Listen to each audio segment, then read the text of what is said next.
So now we have a second question.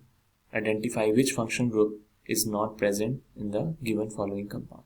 And our given compound is this structure, in which we can see that different function groups are present here.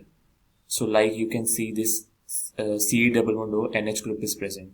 So this group, like we are having this RC-double-bond-O NH2. So this is known as amide functional group.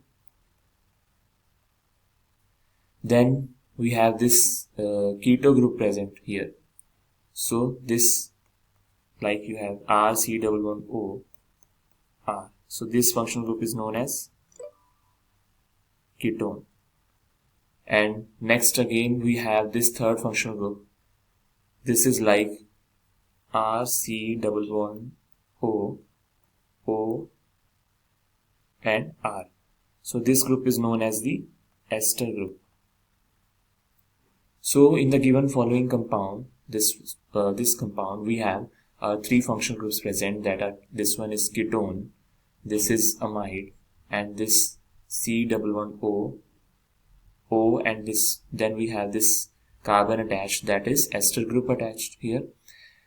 So we have a first, that is this ketone is present, ester is present, amide is present, and option D, that is ether.